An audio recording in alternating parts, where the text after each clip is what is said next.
Hey guys, tonight we take a long, whispery walk through one of the oldest and least well-lit graveyards this side of History Hollow Ridge Cemetery. Picture it, wrought iron gates that groan when the wind nudges them, trees that creak like they're trying to remember something, and headstones so old, the names have worn away down the sides. The air is thick with the kind of mist that clings to your skin and reminds you that you're absolutely not alone. You probably won't survive this well, not without at least a shiver or two. So, before you get comfortable, take a moment to like the video and subscribe, but only if you genuinely enjoy what I do here. Drop a comment with your city and local time. I always love seeing how far and wide these stories wander. Now, dim the lights. Maybe turn on a fan for that soft background hum. And let's ease into tonight's journey together. You step off the gravel path, the crunch of your boots muted by a low fog that hugs the ground like an old ghost clinging to your ankles. Hollow Ridge looks smaller on the map, but standing here now, it seems to stretch forever in every direction. You check your phone, no signal, because of course there's no signal land. The screen flickers like it's considering giving up in time. The air is damp, not raining, but just wet enough to make your hair feel like it's growing moss. The cemetery gate behind you lets out a rusty screech as it swings shut. You didn't touch it. Cool. Great stuff. You squint ahead and notice how the headstones lean at odd angles, like they're whispering to each other behind your back. One cracked obelisk actually seems to tilt toward you as you pass. The plaque reads J. Whittaker, 1812, with no death date, just a question mark. Someone didn't get the memo that they were dead. Classic Whittaker. Historians still argue whether Whittaker was a war deserter or a double agent who faked his death and was buried empty as a warning. Either way, it said the question mark wasn't carved, just appeared one night. Neat trick for limestone. Further in, your flashlight starts to dim. You shake it and it brightens again, reluctantly. Something about this graveyard needs light, literally.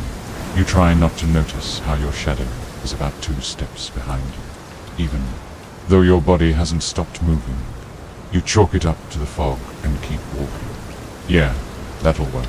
An owl hoots, but it's off. Too low, like someone imitating an owl from memory. You pause. The hoot repeats, exactly the same. No variation. You turn and see 2 amber glints among the trees. Eyes reflective. Maybe it's that weird deer people talk about seeing out hither. One with too many knees and not enough face. You pass by a plot surrounded by rusted fencing, the spikes of which are bent outward, like something left rather than tried to keep people out. The name on the central tombstone is scrawled in looping cursive, Vale. And right behind it, just barely readable under the moss hue spot, Thomas. Vale. Vale. That name itches something in the back of your brain. Didn't the podcast mention that guy? Thomas Vale, buried without a service, rumored to have never actually died. Local lore says he made a pact to be buried alive, to wait out time until the stars aligned again. Stars, right. The sky overhead is unusually clear for a foggy night. The constellations are wrong. The Orion's belt looks like it's missing a few notches. Your boot catches on something and you stumble, straight into a cold patch of ground that seems to suck the warmth right through your jacket. It's not wet, not muddy, just wrong. The grass is brittle here, even though the rest of the cemetery is overgrown and lush, and the headstone nearby isn't listed on the cemetery registry, if you're remembering the brochure right. You know, the one you glanced at before your flashlight flickered out for good. Your eyes adjust.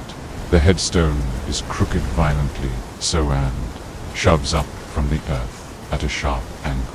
You almost swear it's breathing. You lean closer and see that the name etched into the stone isn't Thomas Vale. It's your name, like your full name, middle name, too. The letters shimmer for a second, as though they haven't decided if they should be there yet. And underneath, the date of death. Today's date. You blink. It's gone. Just stone. Again. You take a slow step back and feel your heels sink into something softer than salt. You turn and see a bouquet fresh roses, damp with dew, and ribboned in black lace nestled beside a photo frame. The photo, it's of you. Same jacket, same boots, standing in this very cemetery. You don't remember taking it. As you lean closer to the photo, something brushes your ankle. You flinch and spin, but there's nothing there except a rustle behind the nearest tree. You tell yourself it's a raccoon, a historical raccoon.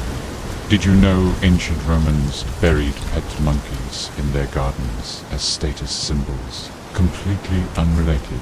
But maybe someone buried a pet monkey here, and it's just checking on you. With your luck, it's the ghost of a monkey gladiator. Rest in pieces, little guy. You pull your jacket tighter and press on, telling yourself that grave markers sometimes glitch in old cemeteries. Happens all the time. Stone erosion likens that, and the fact that the veil between worlds is thinnest during the last half of the night, especially around places like Hollow Ridge, built on ley lines and former battlefields. You don't realize you've been circling back until you spot the same iron gate again. Only now, it's locked. A heavy chain crosses the front, wrapped tight with a rusted padlock you're certain wasn't there when you arrived. And taped to the gate is a single white index card, curling at the edges. 3 words are scrawled, in red, not done yet. You back away, and the cemetery stretches again pathways you didn't take now lead off in directions that shouldn't exist. The fog thickens. The names on the headstones shift when you glance at them, and something is pacing you. Always 3 rows over. Always just out of view, and you haven't even reached the chapel yet. The crooked headstone of Thomas Vale is still there behind you, and you swear you can feel its slant pull at your spine like a magnet dragging a compass off course. You step away quickly, back toward the twisted gravel path, hoping to find firmer ground and less personalized grave markers. But the deeper you walk into Hollow Ridge, the more things feel. Off dot your footsteps start to sound like someone else's, just a beat too slow. And when you stop, you hear that half-step echo, like a kid mimicking. But without the joy, the path curls unnaturally left, like it's resisting geometry. You follow anyway because, well, what else are you going to do? Climb the wrought iron fence and impale yourself on decorative spikes. Bold choice. But maybe save it for after midnight snack time. Eventually, you come upon a part of the cemetery that looks older, more forgotten. The stones here are half-sunken and overgrown, as if the earth decided to reclaim its mistakes. One particular grave pulls your eye, not because it's grand or new, but because it looks angry. The headstone tilts so sharply it's nearly horizontal, like it's clawing its way back into the ground. Thick ivy coils up its side like a hangman's noose, but the engraved name is perfectly clear. Thomas Vale. Again, the inscription underneath is just one sentence. He knew too much to rest. Well, that's not ominous at all. You crouch to read more, but there's nothing else. No birth date, no death. Just the one sentence and the unmistakable chill of standing somewhere you're not welcome. You know that feeling you get when you walk into a room and forget what you were looking for. That but multiplied by 10 and spiked with dread. Thomas Vale. Local lore paints him as a turn-of-a-century mystic, or possibly a fraud, depending on who you ask. He was buried 3 times, the story goes, but each time the body didn't stay put. Some say he cursed his own bones to stay restless. Others say he was buried alive the first time, and the trauma warped reality around his grave. Historians still argue whether he was a failed spiritualist or an unrecognized genius who predicted a celestial alignment that would, quote, undo death. His grave has been moved twice, and yet somehow it always returns to the original plot. Like the cemetery itself won't let him go. You reach out, lightly brushing your fingers over the headstone's edge. It's warm, not sun-warm, not residual heat. Warm. No, it's skin warm. Like touching someone's arm after they've been sleeping. You recoil, but not fast enough. The ivy moves. You could have sworn it just shifted in the wind. Except there is no wind. The cemetery is dead quiet. Not even bugs. You look closer and see that the ivy isn't growing from the ground, it's feeding from the stone. Small, crimson. Buds pulse like tiny hearts along its length. You back away, fast. The headstone groans like settling wood, but you know stone doesn't do that, unless it's hollow or hiding something. Further down the row, you spot a marker that reads, Fieldstone, family plot. You move past it, careful not to step directly on any graves, because even if you don't believe, let's not poke the corpse. As you walk, you catch another name. T. Vale. Again, different stone, different font. You don't even check the rest, you know, it says the same thing. He knew too much to rest. That's 3 Vale stones so far. And then, out of nowhere, you hear the laugh. It's faint at first, feminine, drifting like perfume in the dark. You freeze. It comes again closer, high, breathy, almost playful, not comforting. You look around, and there, about 20 yards ahead, you see her, a woman, standing beneath an arch of dead roses, wearing an old-fashioned morning dress, all jet black lace and stiff velvet. You know she sees you, but she doesn't wave or speak. She just tilts her head, slowly, like a puppet hanging on an invisible string. You've read about mourning dresses before. In the Victorian era, women wore them for up to 2 years after losing a husband. Some were even sewn with strands of the deceased's hair. Totally normal behavior, right? Yeah, people back then collected teeth, too. The woman raises one hand and points toward the crooked headstone behind you. Her lips move, but the sound doesn't carry.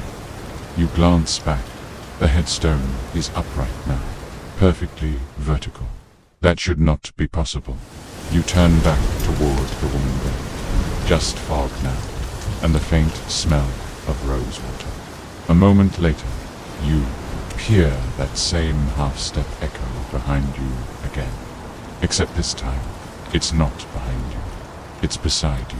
You glance right, nothing. You glance left. There's a second headstone there now. It wasn't there before. You step closer, against all better judgment, and see that the engraving is halfway done, literally, like the stonemason just gave up mid-jab. But what is carved is a note.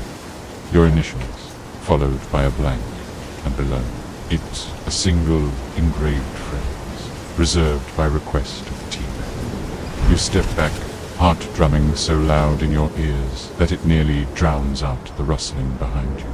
You don't turn. Few just walk, fast. The cemetery seems to fold in on itself paths, shifting, stones multiplying, fog thickening like soup. someone forgot on the stove. You see the angel statue up ahead and sigh in relief. You remember that angel you passed. It on the way in. Except, no, you didn't. This one's weeping. Its hands cover its face, and the stone where its heart would be is cracked open. Something's been taken out. Or maybe it climbed out. You can't tell. You edge around it, giving it wide berth, and head toward what you hope is a central path again. You pass one last Vale grave. This one smashed, like something tried to claw its way out from the inside. You wonder, suddenly, how many people have walked this path before you? How many saw their names on stones? How many made it out? The air grows colder, the night darker, and from somewhere ahead, a soft light flickers lantern orange, like a flame that hasn't realized it should have gone out 100 years ago. You move toward the light, because, really, what else is there? A random lantern flickering in a graveyard at night should be a red flag. But compared to graves bearing your name, and ivy that pulses like it has a heartbeat, this feels almost welcome. Almost the path narrows as you go, crunching under your feet with that satisfying gravel sound that normally might be soothing except here. It's too loud, like your footsteps are being amplified on purpose, like someone wants to know exactly where you are as you draw closer. You realize the lantern is swinging gently from a low branch of an old cypress tree. The bark is peeling in long, fibrous strips, and the branches hang low, as if shielding something, or hiding it. And then you hear it, a whisper, not a breeze. Not the rustle of leaves, an actual whisper. Your name, not in a scream, not a threat. Just a gentle, coaxing tone, like a mother waking a sleeping child. Only you're wide awake, and there's absolutely no one around. Or so you thought. You freeze, from beneath the base of the cypress tree. A figure begins to rise slowly, like a marionette being lifted by invisible strings. She's wearing a high-necked mourning dress, face mostly veiled. But even in the flickering lantern glow, you can make out the hollow beneath her cheekbones. She's not floating. She's not gliding. She's climbing from somewhere under the tree. Somewhere under the ground. You want to run, but the ground under you has turned soft, spongy. Every step feels like it takes twice the effort. She doesn't speak, just stares, and then she gestures, one slow finger points behind you. You turn, instinctually, and see nothing, just more headstones in silhouette. But when you turn back, she's gone, again, like smoke folding into the roots. You blink and realize you're standing right next to the tree now, directly under the lantern, and just below it, set into the dirt, is a worn wooden marker, barely legible. Mary Ellen Vale, died 1863. Body never found. There's no formal headstone, just the wood and an impression in the earth that feels too fresh for a 160-year-old grave. You kneel to get a better look, and suddenly the ground under your palm shifts. Not collapses, shifts. Like something underneath it moved in reaction to your touch. You shoot to your feet, and that's when you notice the roots. They aren't roots. They look like roots. Grey and snaking through the dirt, but they feel dry and porous, and one of them has a fingernail. Well, that's not ideal. You take 3 fast steps back and bump into something. Solid human height, cloth, cold. You spin. It's not the woman. It's a man this time. Also in funeral wear, though much bubble, face sunken, lips blue-black like they've been chewing ink. You don't even have time to scream. He just puts one finger to his lips in that universal she gesture and fades into the mist like a magician's assistant. You're breathing hard now, and not just from fear. The air is denser, heavier, like being underwater. The kind of atmosphere, they say, comes just before a spirit materializes fully. According to 19th century spiritualists and TikTok witches, extreme atmospheric pressure changes often precede full apparitions. So yeah, that bodes well. You press on, ducking under the cypress canopy and emerging on the other side into a section of the cemetery that looks untouched by time. No moss, no decay. The graves are neat, the flowers fresh, too fresh. One bouquet even has a price tag still on it, from today. And then you see her again, the woman in mourning.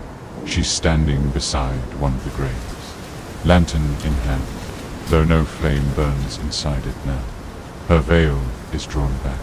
She's beautiful, in that way porcelain dolls are beautiful. Delicate, lifeless, and ready to blink when you look away. She turns her gaze to you, and this part is important smiles. You're not sure which is worse, the weeping statue or the smiling ghost. You open your mouth to speak something polite, like even M-A-N, because manners still matter, even in the afterlife. But before you can make a sound, she begins to hum a lullaby, sweet, familiar. Then you realize you've heard it before. It's your mother's favorite, the one she used to sing when you had nightmares. The humming stops. The woman fades, leaving the lantern behind, burning again. Inside it, there's a folded piece of parchment. You reach in and carefully unfold it. It's a funeral program, in loving memory of your name. Service to be held when the body is found. The photo, you again, same as before. Only this time, your eyes are closed. You start to crumple the program, but the moment you do, the wind picks up finally. A breeze, and it begins swirling the dry leaves around your feet into a spiral. At first, it's just creepy. Then it becomes something more. A pattern forms at your feet, a sigil, old and crude, burned into the earth. Historians still argue whether this specific sigil is Mesopotamian in origin or a 17th century forgery invented by a failed alchemist trying to impress a duchess with necromantic flair. Either way, it's not exactly something you want to be standing on barefoot during a lightning storm. Not that. You're barefoot, yet you scramble away from the spiral and trip over a headstone you hadn't noticed. The inscription simply reads, "Return what was taken." You whisper what was taken, before you even realize you're saying it aloud, and the answer comes, a whisper, barely audible, from under the soil. You stumble backward from the whisper, half expecting the soil to crack open and a bony hand to reach out, dramatic, horrible style, but it doesn't. The ground stays closed, still, and somehow more terrifying for it. You strain your ears, waiting for another whisper, another sign, but nothing. Just the same dense, syrupy silence that feels like it's listening. Back, you catch your breath and glance around, trying to reorient yourself. The trees are denser now. The orderly path is gone. The graves are no longer rows of tidy headstones, but scattered, sunken plots with slanted markers and overgrown mounds that look more like bumps on the skin of something buried alive than actual graves. You edge forward, slowly, no sudden movements, no breathing too loud. Just enough motion to keep from freezing entirely. To your left, a rusty iron sign leans sideways in the grass. You wipe the grime away and read the flaking letters. The Pauper's Corner. Burials without ceremony. Your stomach twists. This was where they dumped the bodies of the poor, the unclaimed, the forgotten. No caskets, no gravestones. just pits, sometimes shared.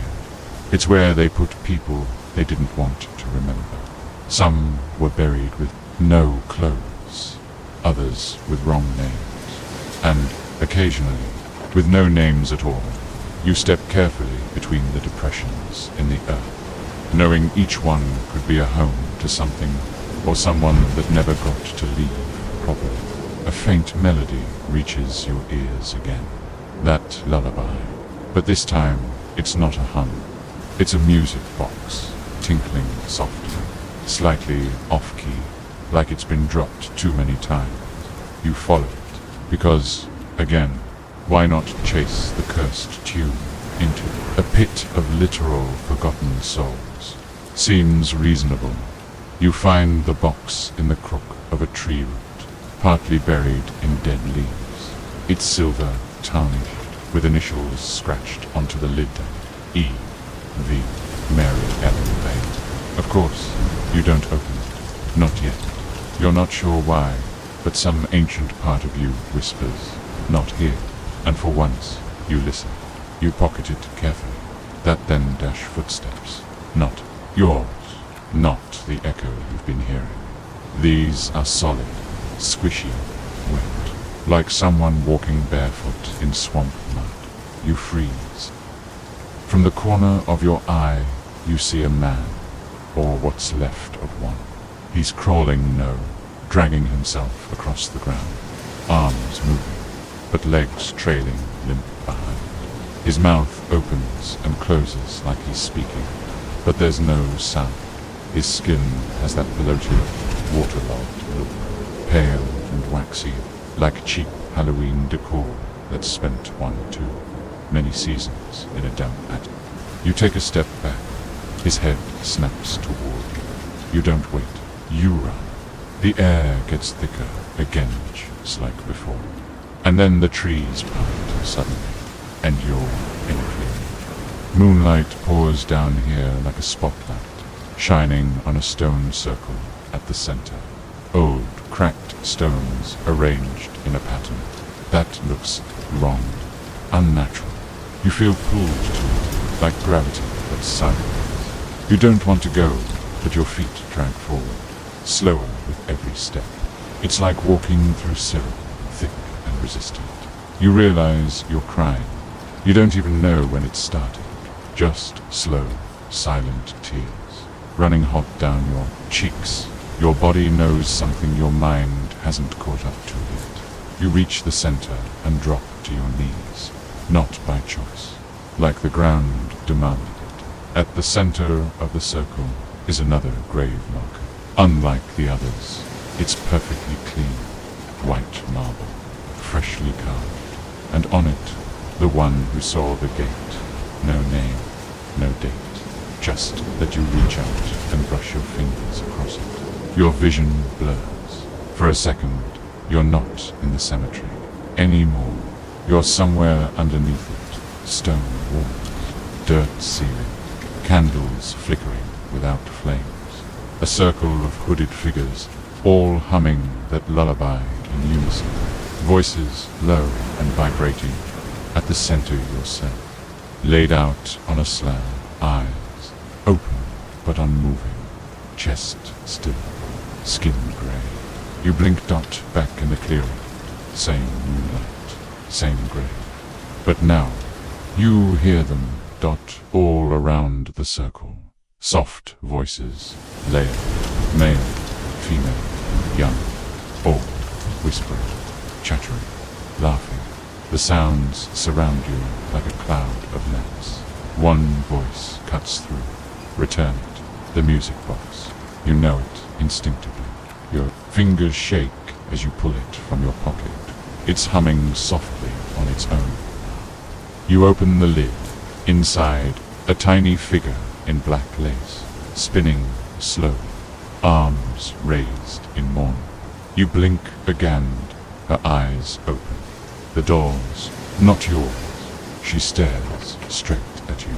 Then the ground trembles, just slightly.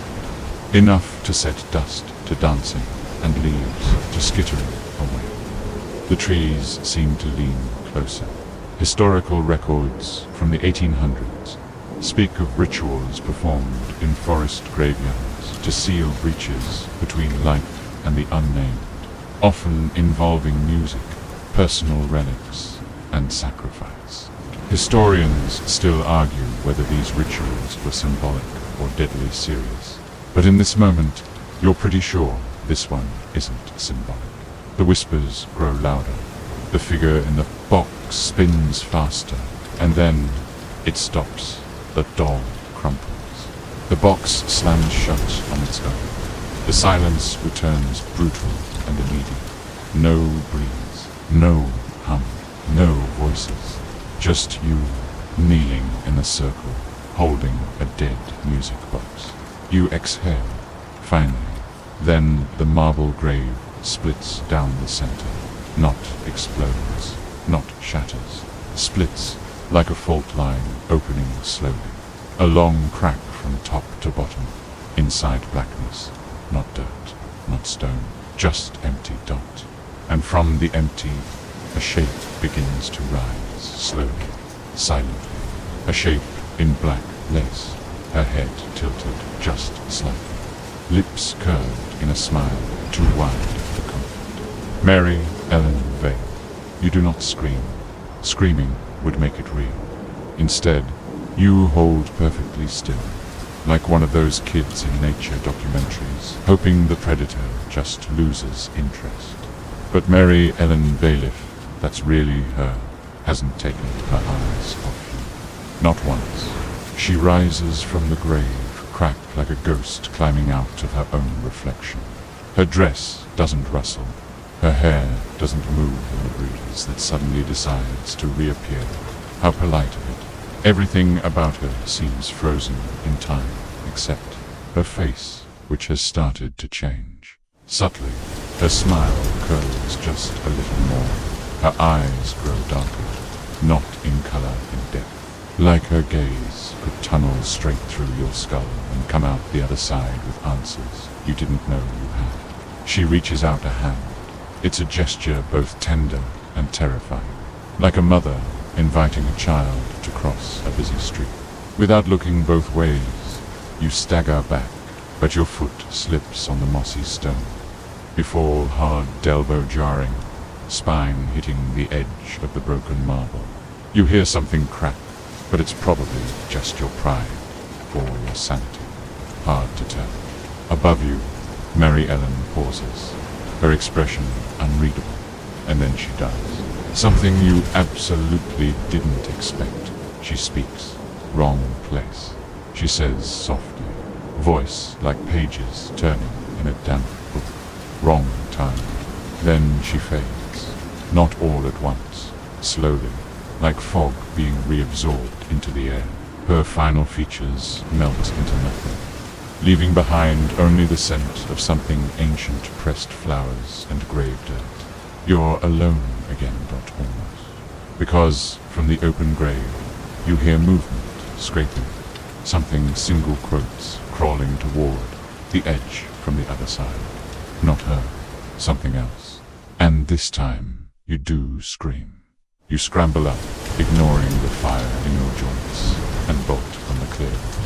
You don't care which direction. You don't care what's ahead. Anything is better than what's trying to claw its way out of that marble slot in the earth.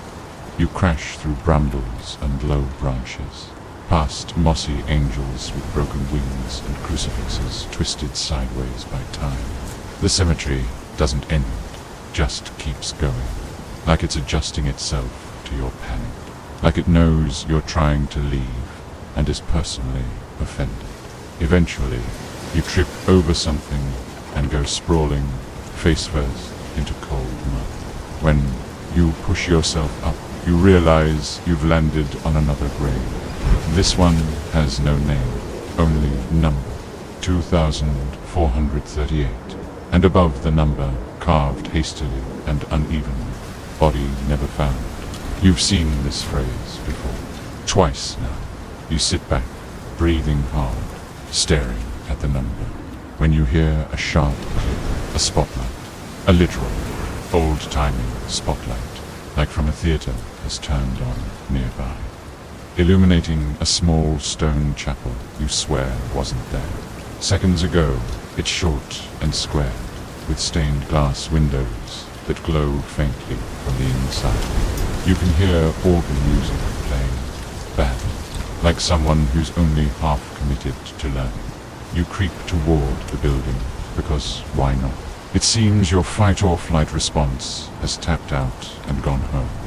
All that's left now is curiosity, and maybe a bit of grim resignation.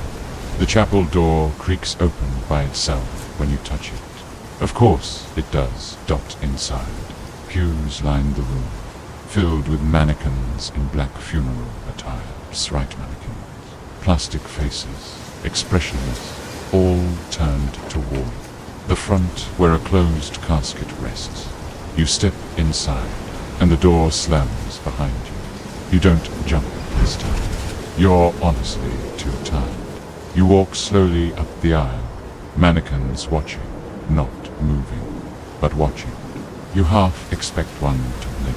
One might you refuse to look long enough to find out.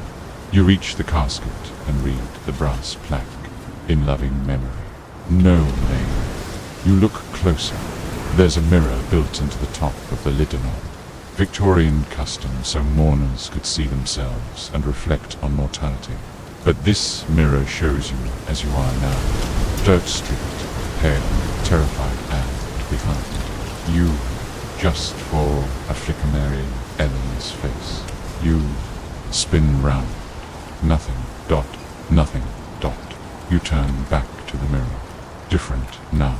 The reflection is no longer your face. It's the same one from the funeral pamphlet. Eyes closed. Still dead.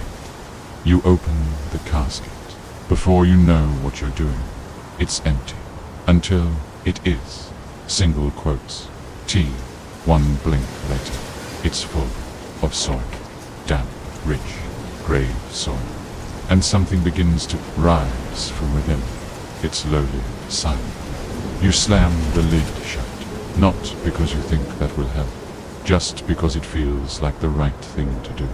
In Victorian England, they used to install bells on graves just in case someone was buried alive. Safety coffins, they called them. Totally normal, totally chill. One quirky model even included a periscope and a feeding tube. Historians still argue whether most of these were actual precaution or just marketing gimmicks for rich hypochondriacs with overactive imaginations. Either way, you wish this coffin had a bell right now, because you're absolutely not okay. The chapel door creaks open, again inviting you to leave. You take the hint. Outside. The moon's gone. The stars, too. All that remains is fog, but it's thinner now. More navigable. You walk back toward where you think you came from. The cemetery has changed. Again less chaotic, more symmetrical. You recognize one or two of the older headstones. The names are still wrong, but the layout feels familiar. Then, from behind a large stone mausoleum, you hear the sound of a shovel, digging, steady, rhythmic. You round the corner and see an old man, stooped, hunched, classic gravedigger, coat, boots, wide-brimmed hat. He doesn't look up. You ask, "Excuse me." He keeps digging. You repeat yourself, louder this time. He stops, straightens, turns, and smiles. You don't know this man, but he knows you, and he says just 3 words. "We've been waiting." You freeze. Because what else can you do when a man who smells like fresh-turned soil tells you he's been waiting out here in the midnight fog, shovel in hand, standing by an open grave? You try to respond. Maybe something clever, maybe something firm, something to reassert reality.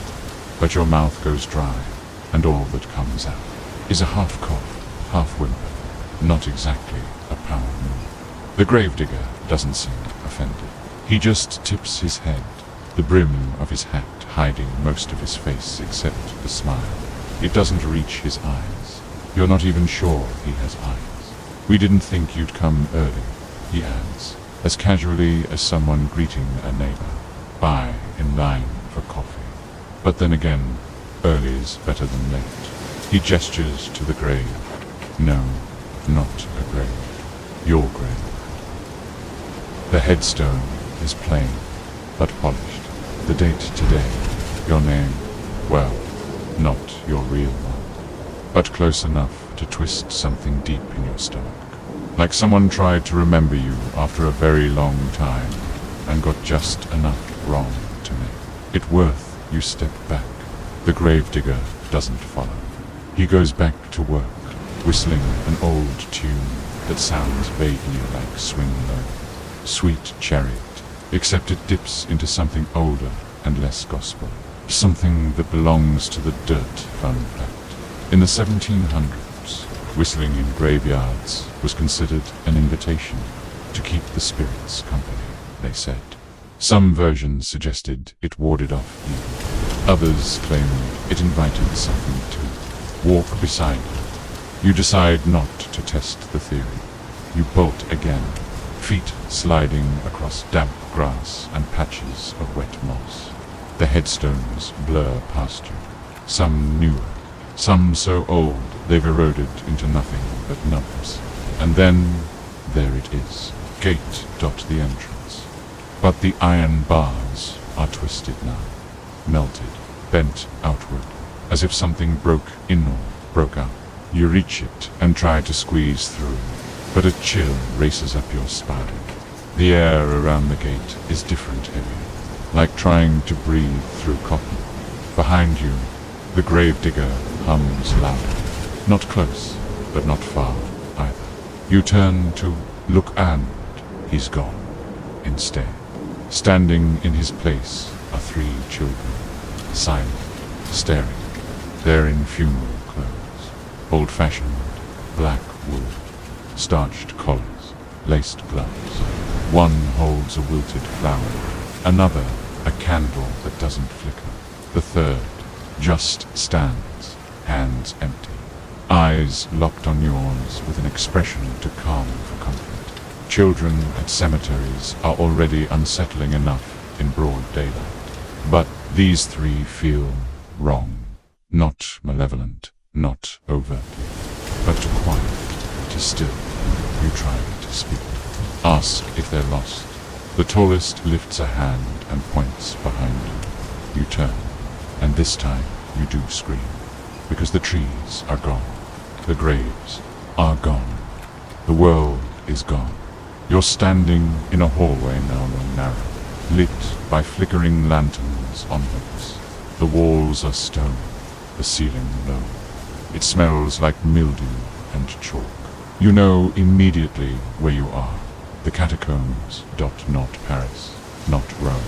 Somewhere older, somewhere beneath all of them. You walk forward because backward no longer exists. The air grows colder. The bones in the walls.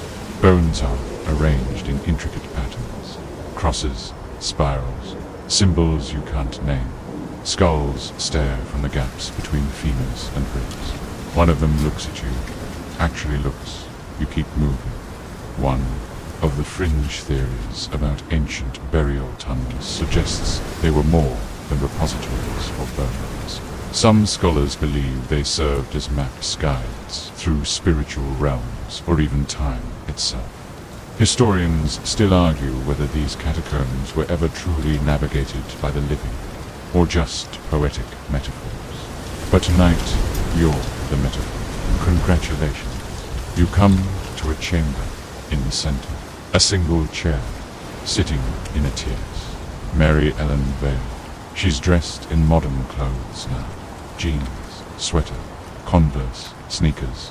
Still pale, still ethereal, but very much here. She gestures to the floor. Sit, you hesitate. She raises an eyebrow, and without speaking, you know. Either you sit, or you lie down permanently. So you sit. I need you to remember, she says, before it happens again. You try to ask what, but your voice sticks. Your jaw moves. No sound comes out. Typical dream logic, except this isn't a dream. You gave up the luxury of disbelief an hour ago. She touches your forehead with one cold fingertip, and suddenly you're on a boat. Fog curls around the deck. Water sloshes against wood. Ahead, an island. Small, tree-covered, no lights. Just a single stone building in the center, like a lighthouse with no beam. Next to you stands the Gravedigger. He's rowing. "We never made it off," he says, and then you're in a house. Storm pounding the windows. Candles flickering in dark corners. You hold a letter. It reads, "Don't trust the ones who dig. Trust the ones who sleep." And then you're in a hospital. Sterile white beeping machines. A woman weeps in the hallway. Through the door. A body on a gurney. Covered dot. You look down at your own arms bandaged. Fingers trembling. The body on the gurney. You know it's you. Dot, and then you're back in the catacomb chamber. Mary Ellen watches you. Every time we forget. She says, "We have to try again." You ask finally, "What do I need to remember?" She smiles. That there was never a funeral. And then everything breaks. Stone cracks. Lanterns burst. Bones tumble. The entire catacomb collapses inward, and you fall with it deeper, deeper, until there is no down, only motion. And still you hear her voice. Next time, sooner, then silence. You wake up face down in grass, your mouth full of moss, and the faint taste of copper. Above you, stars. Real ones this time. No fog, no distorted heavens. Just the sky stretched wide and dark, as if the world finally remembered how to behave. You sit up slowly. Every muscle groans in protest, like it's been 1,000 years since you last moved. Your neck pops, your jaw aches. You feel like you've been hit by a bus, and then comforted with a polite pamphlet about spiritual rebirth around you. The cemetery doctor, but quieter now. Normal, even. Except nothing's ever been normal since you stepped through that first gate. And right now, you're sitting in front of plot 2438. Again, same stone, same engraving. That little note, body never found. But someone's added something new handwritten, probably with a nail or sharp bone. You're not done. You shiver, not because it's cold, though it is, but because that message wasn't meant to scare you. It was meant to remind you. You look to your left and flinch. Someone's standing there. But it's not Mary Ellen. It's the boy from the trio, the candle dot. No flame now, just wax melted to his fingertips. His expression is calm. He says nothing, just nods once, as if confirming you're finally where you're supposed to be. Then he turns and walks away, his footsteps making no sound at all. You follow. You don't want to, but what choice do you really have? He leads you past rows of graves, some marked, others just sunken patches with no names. A few have unusual objects on them: mold shoes, broken clocks, mason jars with faded photos. You pass one grave that has a harmonica placed neatly on top. Weird, definitely. But back in 1897, leaving personal items on graves was common in some parts of Appalachia. Historians still argue whether this practice was symbolic or a misguided attempt at magical protection. Either way, you're not touching anything. Finally, the boy stops at a mausoleum. Dot, unlike the others' Gothic crumbling, this one is almost clinical. Smooth concrete, a brushed metal plaque. No crosses, no angels, just a triangle etched into the door. Dot, you recognize it. You saw it in the catacombs. On one of the skulls, the door opens inward. Inside, light, soft, flickering, but real. A single corridor stretches back, lined with niches, small stone shelves, each holding an urn, a nameplate, or, in some cases, nothing at all, just empty slots. You walk past them, trying not to read the names, but a few catch your eye, awaiting return, record, borrowed time. None of them have death dates, just dashes, as if no one ever got around to closing the parentheses of their lives. The corridor ends at a round chamber, a stone circle in the center, a pedestal. On the pedestal, a book bound in soft grey leather, with a lock made of bone. You don't want to open it, but your hand does. It moves on its own, reaching for the clasp. When you touch the lock, it crumbles into dust. Of course, it does dot inside. The book, pages and pages of names, all handwritten, all slightly smudged, like they've been written underwater. You flip through until you find a name you know, yours, next to it. A time, not in the past, not even now. A date, an hour in the future. And below that, one word, funeral. Your funeral hasn't happened yet, which means you're not dead yet. But someone wants you to think you are. Someone's been staging these events, weaving them together, pushing you toward this illusion. You close the book and hear the click above a heel behind you. You turn slowly. It's her again. Mary Ellen. This time dressed as a nurse from the 1940s. Stark white uniform, clipboard in hand, and a pen that leaks black fluid down her fingers. You're catching on, she says, amused. What is this place? You ask, voice hoarse. She walks in a slow circle around you, tapping her pen against the clipboard. A waiting room, she says. A rehearsal, a holding pattern. For what? She stops in front of you. For the funeral no one wants to admit is coming. You shake your head. I don't belong here. Not yet, she agrees. But you will. Unless you find what's missing. You're starting to see it. The pattern. The graves without bodies.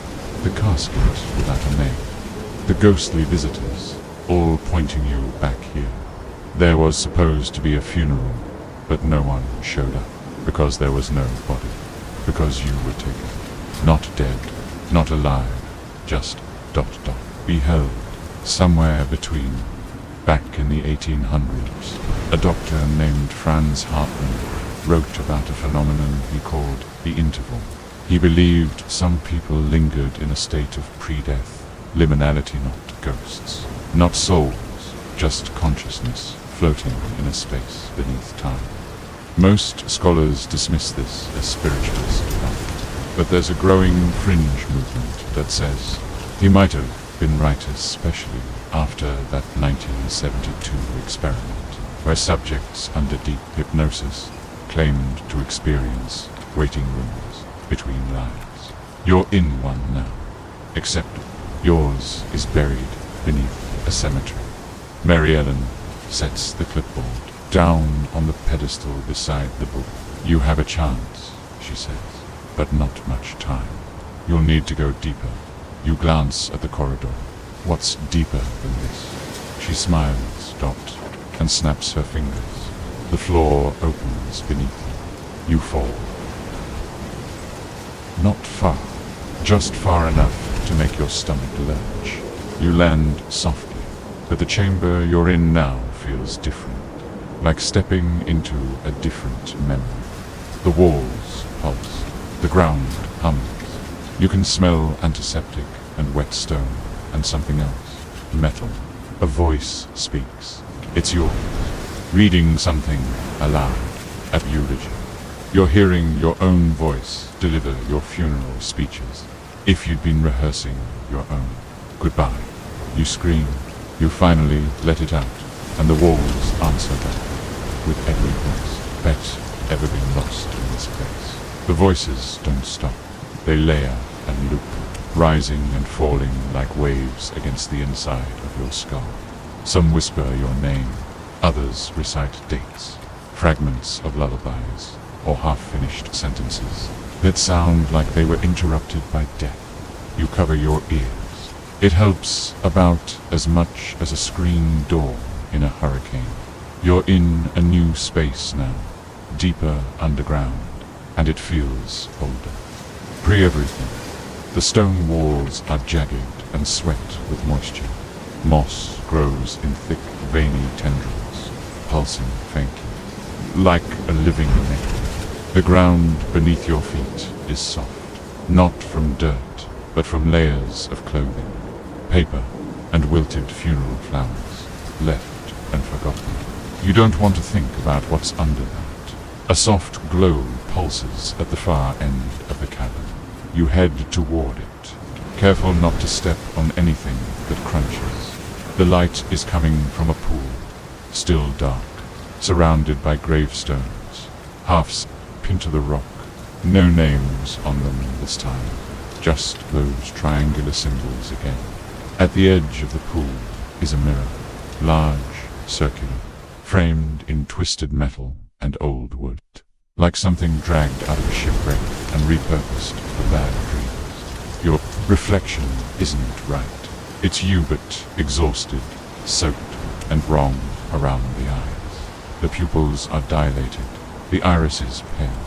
You blink, the reflection doesn't. Historians still argue whether mirrors were ever used in ancient burial rites as portals to the other side. Some texts say mourners once turned all mirrors to the wall after a death to stop the soul from getting trapped. Others believed mirrors showed you who would die next. Your reflection tilts its head. You don't. You back away. It steps forward. You run, because of course you do. Your footsteps echo unnaturally, like you're in a stairwell made of bells. The moss grabs at your ankles, but you shake it off. Something chases, but you don't look back, because every horror movie has warned you what happens when you look back. Eventually, the space narrows into a tunnel. The air changes, again warmer, now humid, tinged with copper. Your lungs sting. The tunnel opens into a small underground chapel. Yes, chapel. Pure-like stones arranged in crooked rows. A pulpit with a melted candle. And at the far wall, a stained glass window, except it's underground. No sunlight. The window glows anyway, and it's not the usual saints and symbols. It's a scene. You're standing by an open casket, your own. You're not crying. No one is. The people around the casket are faceless.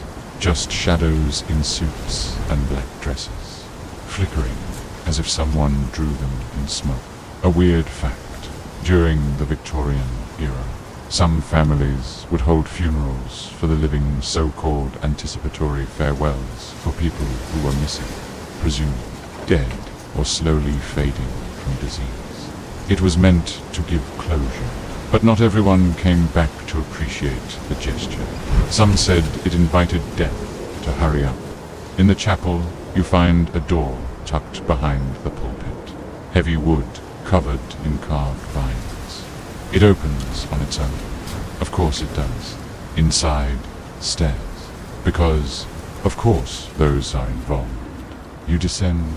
Each step creaks not like wood, but like ribs. It sounds alive. You start to wonder if the stairwell is growing as you move, expanding, stretching to accommodate your descent, and then light again. This time, a library, an underground, candlelit library that seems to go on forever in every direction. Shelves made of bone and brick. No signs, no catalogues, just endless rows of crumbling, leather-bound books. And in the center, her again, Mary Ellen Vale, wearing librarian glasses and a cardigan, somehow still terrifying. She's reading something. You recognize the cover, the book from the mausoleum. She looks up. I thought you'd find this place sooner. You ask her what this is. Memories, she says, not looking up. The ones we're not allowed to forget, or else everything repeats, over and over. You glance at the shells. All these are people like you, she says. Ones whose funerals happened without their bodies, lost in the gap. Stories cut off before the ending. Unfiled souls. You touch a book. It whispers your name back. Mary Ellen holds out a slip of paper. You take it. It's an obituary, your own, but the details are blank. Only the headline stands. Out gone without goodbye. You ask what you're supposed to do with it. Finish the story, she says. How? She walks past you and runs a finger along a row of volumes. There's a door, she says, at the end of the library. Behind it is the one person who still remembers the truth. Find them. Wake them up before it's too late. You hesitate. And if I can't, she shrugs. Then next time, we'll have to start earlier. She vanishes into the shadows between shelves. Of course she does. You head for the far end, off the library. The candles dim behind you as you pass. A few books vibrate on their shelves, like they want to leap off and follow you. One drops and opens on its own. You glance at the page. It's a photo of you standing in the cemetery, smiling. But in the photo, there's a hand on your shoulder. One you don't remember being with. You turn around, no. The book slams shut. You keep going, Dom. And finally, at the edge of the world of books, you find the door. Simple, wooden, blackened with smoke, or maybe time.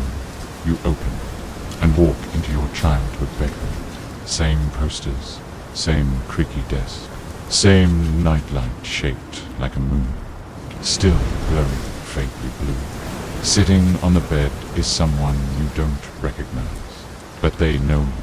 They look up and smile softly. I kept it safe, they say, and hold out something small, a piece of bone. No, missing tooth, but yours. The one you lost the night of that funeral. The one where no one told you who died. And suddenly, it all rushes back. You remember the house, the whispers, the empty coffin, and the man who looked too much like your father, standing with Mary Ellen, arguing in the rain right before everything went dark. You're not dead, you were taken, and now, it's almost time to return. You stare at the tooth in the figures. Hand, it's so small, dull white. One edge slightly pink, as if it was only recently dislodged. But you haven't lost a tooth in decades, and definitely not under these circumstances. You reach out and take it. It's warm, and the second your fingers close around it, the world shifts. No sound, no visual wipe, just snap on the bedroom. Is gone. Now you're standing in a funeral home, not a spooky, cobwebbed place like in horror films. It's sterile, corporate, muted grays, soft lighting, a neutral scent that's trying hard not to be death, but failing in a kind of beige way. It's the kind of space that plays Enya in the background, and has tissues placed every 6 feet like sadness waystations. The receptionist doesn't see you. No one does. You're not really here. You drift through the room, recognizing things. This is where your aunt was buried, or at least where they said she was. You'll remember being 7, too confused to ask questions, but old enough to feel that something was off. That weird, empty tension. No body in the coffin. Adults telling different versions of the same story. Your mother crying without tears. And Mary Ellen, dressed in funeral black, sitting in the back pew like she belonged there. You remembered this room. And you remember the man with no name giving you a peppermint and telling you, one day you'll come back. Don't fight it. You didn't understand then, but you do now. You move through a hallway into a side room where prep happens, the part of the building people don't like to think about, except this one's different. Everything. S. Covered in mirrors. You count them 7 each. A different shape. Square. Victorian. Handheld. Even a full-length floor mirror mounted at an odd angle. They're all reflecting different versions of you. One version's older, in a suit, eyes sunken. Another is a child again, holding a tooth. Another is soaking, wet mud on your knees, holding a shovel and crying. Another wears the hospital bracelet from when you broke your wrist. Another is asleep, peaceful. That one seems out of place. One reflection speaks. You've been living on a borrowed thread. Its voice is yours, but quieter, tired. They stitched your soul wrong. Too many pieces missing. That's why the funeral never worked. Another reflection adds, and they knew it. That's why they left the casket open. They were waiting for you to climb back in. You want to scream, but instead you ask, who are you? All 7 reflections smile. Versions. One says, attempts, says another, drafts, whispers a third. In 1959, a fringe anthropologist named Celeste Rome proposed the layered identity theory that humans might, under extreme trauma or ritual influence, fracture into multiple timelines of the self, each existing in its own reality. Her idea was dismissed as pseudoscience, but modern quantum metaphysics is starting to entertain something eerily similar. The reflections start fading one by one, until only the sleeping version remains, and then the mirror cracks. You feel the pain in your chest immediately, like your ribs are folding in on themselves. You stumble backward into something soft. A curtain, it parts. Behind it, a room full of caskets, not upright, not buried, just laid out like a showroom. Each one is open. Each one is occupied, with someone who looks almost like you, but not quite. Some are older. Some have features you don't recognize. One has stitches where its mouth should be. Another wears a necklace that you remember owning, but lost at age 13. These aren't clones. They're what's been left behind each time. You got too close to the truth. You've been split across time, buried in pieces. Every time you almost remembered, a new casket was made. A new you laid to rest, unfinished. Historians still argue whether the Egyptian concept of the Vale and car soul components that split after death could be applied metaphorically to modern identity. But here, it's not metaphor. It's meat. At the far end of the room is one last casket, closed, wrapped in heavy chains, sealed with wax, and marked with that same triangle. This one hasn't been opened yet. You reach out. A voice stops you. It's a child's voice, the same one who led you earlier. The boy with the candle. He's standing beside the chained casket now, holding a small lantern. I kept this one safe, he says. They don't know about it yet. Who's inside? You ask. You, he says. But a better version. The one they didn't break. You kneel beside the casket. The wax seal pulses faintly, almost like breath. The boy leans closer. You can't open it. Not until the others are buried right. What others? He just points back at the room of caskets. You understand. Finally, you have to finish the funerals. The real ones. The ones that were denied. The ones that left echoes behind. You glance back at the child, but he's gone now. So is the lantern. The only light now is coming from the wax sealed. It's flickering, like a countdown. You know what to do. You begin walking the row of caskets again, one by one. For each one, you remember something of specific loss, a forgotten note, a lie told to protect you. You whisper names, dates, memories. You give them what they were denied. Recognition, grief, closure. You say goodbye, and as you do, each casket closes and vanishes in a hush of cold air and faint sparks, like a reverse cremation dot. With each one gone, you feel lighter-like parts of yourself are returning from exile. Finally, only one casket remains, yours, the one wrapped in chains. End now. The wax has melted away. You place your hand on the lid. It doesn't feel like wood anymore. It feels like skin. You take a breath, and lift inside is you. Eyes closed, peaceful. No signs of trauma. You look like someone who finally got to rest. You touch your own face, and your eyes open.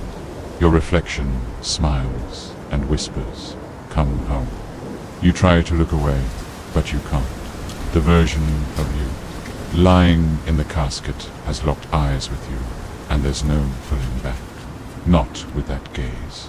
It isn't menacing, but calm. Pity, like they know you've come a long way, and still have a stretch to go. Their lips move, no sound. You lean closer. "You're not here to bury me," they whisper. "You're here to become me." You stumble back, but the casket starts to rise, not as if lifted by machinery, but like the body is buoyant, weightless, standing under its own forgotten power. The eyes remain open. The mouth stays shut. It steps out of the coffin. Your doppelganger tilts its head and begins to walk, not toward you, but past you. As it passes, you catch your own scent, that faint, familiar mix of earth and metal, of old attics and something burning, something just recently dead. You follow. Of course you do. And the moment you do, the room dissolves around you. The caskets, the mirrors, the chains, they fall away like ash. In their place, a forest, not a regular forest. Every tree is white, bark like bleached bone, branches thin and reaching, like the grasp of lost souls in a snowstorm. The sky above pulses a soft lavender hue. There's no sun, no moon, just a feeling of dusking, eternal, sleepy in between. The other you walks on, wordless. Through the trees, you step over roots that writhe when touched. You pass headstones, half submerged, in the dirt, their names blurred or scratched out. And then you see something ahead, a gathering, chairs, folding ones, like at budget weddings or summer school orientations, all arranged in neat rows in a forest clearing, and every seat is filled. They don't turn as you approach, these guests. They sit perfectly still, dressed for a funeral, but none in black. Earth tones, mostly. Browns, greys, even greens, as if they were part of the landscape. At the front is a podium, wood crooked beside. It stands Mary Ellen Vale. Again, you're not surprised anymore. She looks older than she did last time. Not age-weathered, like she's endured something volcanic. "Come," she says softly. "It's your turn. You want to ask what kind of funeral this is, who these people are, but your voice catches in your throat like a swallowed name." She gestures to the podium. "You need to speak," she says, "or else you'll be here next time." You approach. The guests still faceless, still unmovingly, in ever so slightly. A silent gravity pulling on your lungs. You take the podium. It's colder than it should be. You open your mouth, and the words come, uninvited. "I was buried 3 times. You say I was mourned by people who never knew me. I was grieved by strangers. I had a funeral with no casket, then a casket with no body. I lost myself in echoes, in rituals that never finished, in memories that didn't belong to me. You glance around. The crowd is listening. I've worn too many names. You continue. Borrowed too many things. But tonight, I give them back. You raise the tooth in your palm, the one from earlier. Play still warm. You place it on the podium. It vanishes. At low chime, echoes through the forest. One of the faceless guests stands. Then another and another. They each approach you. In turn, one leaves behind a ribbon. Another places a stone. One presses their forehead to yours and breathes out something like a sigh and a song at once. They're giving you pieces of yourself, little fragments, not just memories, but weight, anchors. For a moment, you feel like you're here, really here, a mainstream historical fact. In pre-Christian Celtic rites, a funeral wasn't complete until the soul had been walked home, guided through a ritual maze, a symbolic death and return path lined with silent watchers. Those who skipped the ritual were said to walk forever. Horror. You've been walking a long time. Now, maybe. The path is closing. The final guest approaches, taller, different. They hand you a folded piece of paper. You open it. It's a letter, in your handwriting, dated. 5 days from now, it begins. To whoever finds this body, you crumple it, not in defiance, in recognition. You've been here too long. You glance back to Mary Ellen. She nods once, the faintest approval, and the trees begin to move. Not in the wind, but of their own will. Rearranging, pulling apart, opening a path where there wasn't one before.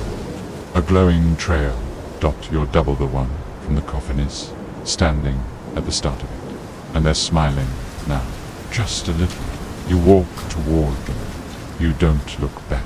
You hear a voice, maybe Mary Ellen's, maybe your own say, "Don't worry, the funeral's almost over. Just one more thing." As you step into the light, the path beneath your feet shifts to gravel dot, then pavement. You know this place. It's the cemetery. Again, but different. Quiet. At peace. You're holding a lantern now. You're not sure when that happened. Ahead of you, one last mausoleum. Its door slightly open. Inside, you see a shape wrapped in fabric, seated upright, not breathing. Not alive, not hostile, just waiting. You kneel, and finally you understand what's left to do. You kneel before the shrouded figure. It doesn't move, doesn't breathe, but there's a feeling like static electricity in the air right before a thunderclap. The scent of dust and crushed petals clings to the doorway. You hold the lantern high, and the soft golden light reveals delicate stitching. Along the figure's wrappings, intricate, reverent. You've seen these symbols before, on the wax seal, on the mirrors. Triangles nested inside triangles. Some kind of geometric fingerprint. Maybe a map, or maybe just a reminder. You've always belonged to something much older than yourself. You swallow, reach, out, touch the cloth. That's all. Of course it is. When you peel back the first layer, you're not sure what to expect. Remains, perhaps, or something skeletal and curved. But instead, it's like looking into a mirror again, another. You, eyes closed, face calm, hands resting on its chest. But this one is perfect. Not flawless, but whole. You can tell. There's no wound in the soul, no missing name or lost voice. They've never wandered, never split. This is the one you were supposed to be, at the funeral gone right. Had grief known how to finish, the air around you thickens. You blink, and suddenly you're not in the mausoleum anymore. You're at a long wooden table, alone, except no, not quite seated across from you are 6 other versions of yourself. Again, you sigh. We're really doing this again. One version smirks. The oldest among them, almost done. Just have to vote. On what? On who gets to stay. A pause. You look at each of them. The younger one, with the scraped knees and shadowed eyes. The one dressed in a hospital gown, still twitching slightly. The silent one, with their mouth stitched shut. The version in a black suit who smells faintly of lilies and wet earth. Another version blindfolded. And the last, the lantern bearer, eyes burning with calm. Only one gets to return, the eldest says. One version walks out, the rest stay buried, you scoff. And if I say no, the lantern bearer leans forward, then none of us leave. Right, the logic of the dead is firm. Why me, you ask, softer now. Why am I the one split like this?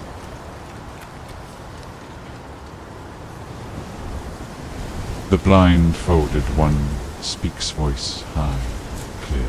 Because you were the only one who asked the question, and that, you realize, is all it took. A crack in the glass. One thread tugged too hard. You weren't content to let it go. You had to know who was in the casket. You had to see. Historians still argue. Murmurs the suit wearing self. Whether grief splits the mourner or the mourned. Whether it's the dead who fracture or the ones left behind. You get it now. You were both the mourner and the mourned. You weren't just grieving someone. You were grieving you. The versions of yourself who never made it. The paths you abandoned. The dreams you buried without ritual or marking. You sigh. All right, let's vote. They all look at each other, but no one raises a hand. Instead, one by one, they vanish. No pain, no resistance, just understanding. A mutual surrender until you're alone. Again, the long table is gone. You're kneeling once more in the mausoleum, hand still resting on the shrouded version of yourself. But something's changed. The wrappings are gone. You're staring into your own eyes. They open, and this time they stay open. The figure exhales, and for the first time, do inhale, deeply, a breath, like you haven't taken in years. You're not watching anymore. You're inside. This is your body now. Whole, returned, whole, returned. And just outside the mausoleum, you hear something beautiful. Rain, soft, rhythmic, a fringe detail. In some rural Japanese funeral customs, the sound of rain during a burial is seen as a sign of acceptance, washing away. A soul being welcomed home.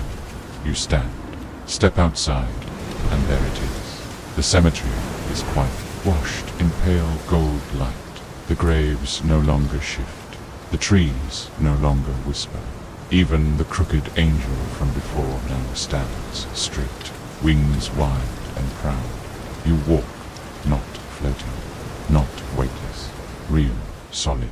Each step crunches gravel underfoot, and you marvel at the sound. So mundane, but it anchors you in a way all the strange magic never could. As you pass, familiar markers, some from earlier in the night. Some long forgotten, you whisper the names of those you remember. Those you lost. Friends, family, versions of yourself. Each one feels like a stitch being pulled tight. Repair, redemption. You approach the gates. They're open now. Of course they are. You step through on. Find yourself not in a street. Not in a bedroom, but in a quiet room. A chapel, perhaps. Wooden pews. Stained glass windows showing abstract images of light and shadow. A single candle flickering on the altar. And sitting in the front row is Mary Ellen Vale. She turns as you enter, and she smiles. "You finally made it," she says. You nod. "Am I done?" "Almost. Just one thing left." You walk to her. She holds out her hand. You take it. It's warm. She presses something into your palm. It's the tooth. The same one. Again, still warm. You glance down at it. "What am I supposed to do with this?" you ask. Mary Ellen shrugs. "Bury it, or don't. Either way, you've earned your grace." You consider that don't, then walk to the altar. Place the tooth beside the candle, and let it go. The flame flickers, then set it down. Steads. And for the first time in what feels like centuries, so do you. You don't turn around right away. You just stand at the altar, letting the candlelight soak into your skin. Every inch of you hums like a tuning fork that's finally settled. There's no crowd behind you now. No ghosts, no flickering shadows. Just the stillness of completion. You glance back eventually. Mary Ellen Vale is gone. Only her empty seat remains. Dust already gathering where she sat. You wonder briefly if she was ever really there. She was something summoned from your own memory, or guilt, or both. But there's no point in wondering. You don't need to anymore. You step down from the altar. Your legs don't ache. Your heart doesn't race. You're not floating between dimensions, or echoing inside borrowed time. You're walking again plainly, quietly, fully present. You push open the chapel doors and step out. And just like that, it's night again. Real night. Crickets chirp. The air smells of wet leaves and cooling stone. Somewhere in the distance, a dog barks once, then quiets. The cemetery stretches out before you, but it's no longer hostile. You walk, gravel underfoot. No whispers, no whispers. No spares, no shifting gravestones. Just you, and then something odd. You see a figure ahead, sitting on one of the benches, by the oldest mausoleum. Not threatening, not ghostly, just sitting there, as if waiting for a bus. As you approach, you recognize them. You, not the twisted versions, not the stitched or blindfolded selves, just ... You, dressed casually, looking tired but peaceful. They glance up. "Hey," they say. You nod. "Hey." You made it through. You smile faintly. Looks like it. They pat the bench beside them. You sit. For a while, there's nothing but the sound of wind rustling through the branches. Then they say, "You know, this whole thing started before you even stepped into the cemetery." You nod. "I've felt that, yeah. Remember when you found that old letter in your grandma's house?" "Of course you do. You were 12. The envelope had no address, no stamp. Just the phrase, 'Return to Santa. Return to Santa.' That was the beginning." Your other self says, a mainstream historical fact. In 19th century Europe, spiritualist movements gained traction, not just from grief, but from guilt. People wanted to talk to the dead, not just to say goodbye, to ask for forgiveness. And maybe that's what you were doing all along. Asking, hoping, and finally letting go. You exhale. A bird calls in the trees. Your double stands. You're not going to remember all of this. You raise a brow. Convenient. They grin. But you'll feel different. That stays. You leave them. They start to walk away. A path that winds out of the cemetery and into the trees. You watch them go. Not with sadness, but with a kind of affection. Like seeing an old friend board a train. Then you notice something new. Your hands. There's dirt under your fingernails. Fresh. You check your sleeves. Grass stains. And there's something in your pocket. You reach in. A note. Folded dot. Written in your handwriting. It says, bury it deep, but not too deep, in case you need to dig it back up. A little cryptic, a little annoying. Very you pocket. Put the note again and walk to the edge of the cemetery. There's a gate you don't remember. Passing through before, it's new. Black iron. No rust. It swings open easily. Beyond it, a dirt road, lit by dim lanterns, leading toward a sleepy little town you half remember from childhood. The kind of place where porches creak and old women still leave pennies on windowsills to keep spirits away. You start down the path, and now it's not spooky. Now it's home. As you walk, you realize the tooth the one you left behind. Not in your hand anymore, but you feel it. Not a weight. More like balance. It was never about the object. It was the gesture, the surrender. You reach the edge of the woods and glance back one last time. The cemetery is smaller now, just a patch of green behind you. A few crooked stones, and that white angel statue still watching from her perch. You raise your hand in farewell. She doesn't wave back, but somehow you know she sees you. A fringe detail in ancient Persian funerals. Mourners believed that angels would only reveal themselves to those who'd faced themselves entirely. No masks, no lies, no borrowed faces. Only then would the angel open the final gate. And maybe that's what happened tonight. You walked the long way back to yourself. You walk on. The town is quiet, but there's a porch light on dot. And for some reason, that's all you need to know. You pause at the edge of the road, right where the worn path from the cemetery turns into asphalt. Gravel crunches softly underfoot, and the smell of lilacs drifts in from somewhere near by an expected but welcome. The porch light glows like a lighthouse. Warm, familiar, not beckoning, just steady. Like it's always been on, waiting for you to notice. You step forward. Each footfall now feels grounded in a way that the entire graveyard journey didn't. There's no ethereal float, no dreamy fog curling at your ankles. You are fully present. Every breath brings you deeper into your own skin.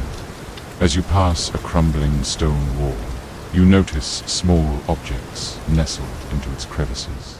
A doll's shoe, a bird's skull, a tiny brass key, offerings, warnings. Norima, you've passed this place before. In dreams you never quite remembered, and now it welcomes you back like an old friend. You hear the soft tap of a rocking chair before you see it. On that porch ahead, someone is sitting, gently swaying. You expect a ghost, a vision, some final manifestation of your fractured soul. But instead it's a man in overalls, elderly, with silver hair and a face like crumpled leather. He raises a cup of something steaming as you approach. Took your time, he draws. Had to take the scenic route, you reply. He grins. They all do. He gestures to the chair next to him. You sit. It creaks agreeably. From this view, you can see the entire cemetery's mall and quiet in the distance, like a miniature replica of itself. You look whole, the man says. I think I am. Good. The tea he hands you tastes like dirt and honey, earthy healing. You buried it. You know it. You know what it was. No, not really. He chuckles. That's the trick. You don't have to. A mainstream historical fact. In ancient Celtic rites, mourners would bury symbolic items, broken blades. Cracked cups do represent the release of grief that couldn't be spoken aloud. Words often fail. Ritual didn't. You glance at the man again. Do I know you? Some way. Sure, he says. You ever dream about a dog with two shadows? Yeah, that was me. Of course it was. You rock slowly with him. Not many people make it to this part, he adds. Most get stuck wandering in circles. Others find comfort in the haunt. The haunt, he gestures vaguely. The dream version of grief. The replay button. That place where you keep telling the story wrong, just to stay.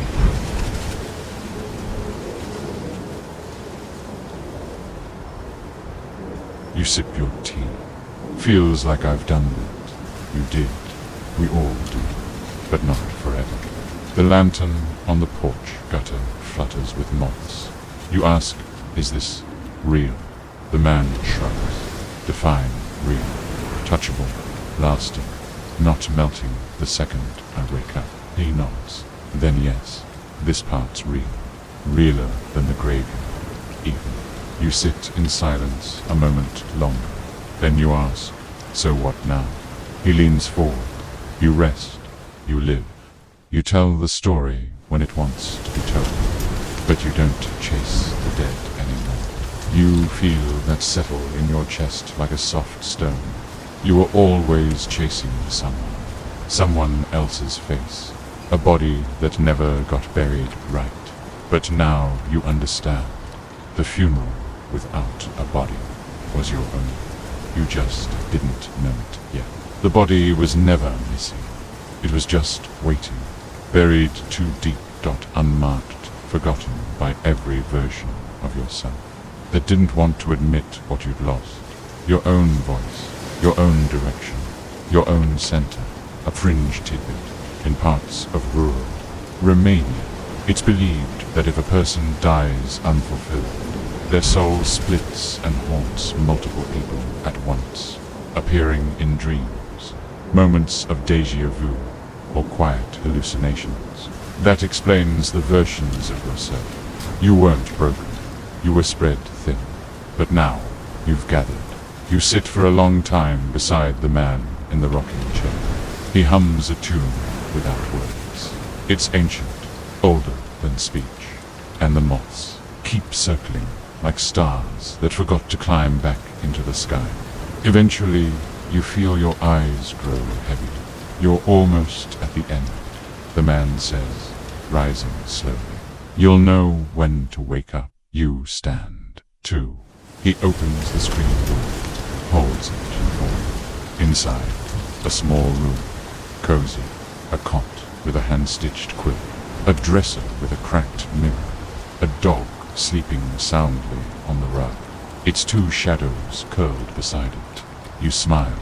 You're gonna vanish when I close the door. You ask. The man chuckles. Only if you stop needing me. You nod, walk inside, close the door. You sit on the cot. The dog doesn't wake, but wags its tail once. The room smells like cedar and candle wax and home. You lie down, the quilt is warm. You close your eyes, outside. The wind whispers through the trees low, like a lullaby. Sleep doesn't come fast, but it comes honestly. You lie there on the cot, the quilt tucked under your chin. The dog's slow breathing syncing up with yours. Every now and then, a floorboard creaks somewhere in the house. But it's not unsettling. It's just the sound of something old settling into peace. You can still hear the cemetery, faintly. Not through sound, but memory. That cold hush, that endless looping trail. But now it's like recalling a dream after coffee. The emotions linger, but they're softened at the edges, dulled by distance. You let your fingers drift across the quilt's surface. Hand-stitched, yes, but stitched with what? Looking closely, the patterns are oddly familiar. A baseball diamond, a tooth, a cracked hourglass, a keyhole, an eye, your eye. You smile, just a little, because, of course, the quilt is stitched from your own symbols, your stories, the things you dropped, lost, buried, and reclaimed over the years. You once read, maybe in a dream, maybe in school, that ancient Anatolian tribes would bury personal belongings with the deceased, not just for ritual, but as a map. They believed the soul might need to find its way back in the dark. The objects were markers, Touchstones. Maybe this quilt is your map, not out of the graveyard, but back to yourself. Outside, the wind's picking up. Rain taps the windows in soft, uncertain rhythms. Not a storm, just sky-washing, cleansing. You wonder if the man in the rocking chair is still out there, or if he's gone now that you've accepted the silence. Silence, you whisper into the quilt. Finally, because it's been years, hasn't it? Since everything got so loud, buzzing thoughts, the wrong words spoken at wrong times, the constant pacing inside your skull. But here, the quiet is soft, forgiving. A scholarly debate has long stirred among linguists, whether silence itself counts as a kind of language. Some say no language requires structure. Others argue silence is structure. The shape left by what isn't said. The pause that gives words their power. You close your eyes again, and this time, something different happens. You don't fall asleep. You fall inward. You are no longer lying on the parchment, or the cart, the fabric, the air between the boards. You are the hush in the walls, the echo of someone breathing in another room, and you're safe. For the first time in longer than you can remember. You don't need to brace for a twist. No creature at the window. No mirror turning on you. No whispers from the floorboards. Just you.hold. Doesn't last forever. Eventually, the dream begins to peel back, like mist from a lake at sunrise. But not Jarringly, like someone gently pulling the covers down. Pews sit up, the dog is gone. The room is brighter now. Not daylight, exactly, but some halfway glow that suggests time is no longer part of the equation. You stand, stretch, check the mirror. Still you, still whole. You open the door, and the house has changed again. Not darker, not scarier, just emptier, quieter. You walk through it. No haunting, no riddles, no more tests. Just walls, wood, dust, time. And then you reach the back door. The same black iron gate stands outside. It's open this time. You step through it and back into the cemetery. It should feel like a regression, a trap. But instead it feels like goodbye. You walk past the graves, reading the names again. They don't whisper anymore. They don't follow. They just exist. Stone markers for people who once were, and now are not. And then you see your own grave. It's still there, still bearing your name. But something's different. The ground is no longer disturbed. The dirt has settled. The flowers that once rotted at the base have been replaced with fresh white chrysanthemums. Someone's been here. You kneel, touch the stone. Not to mourn, not to fix anything, just to say thank you. Because in some strange way, this marker, this fiction of your death, brought you back to life. A fringe historical footnote.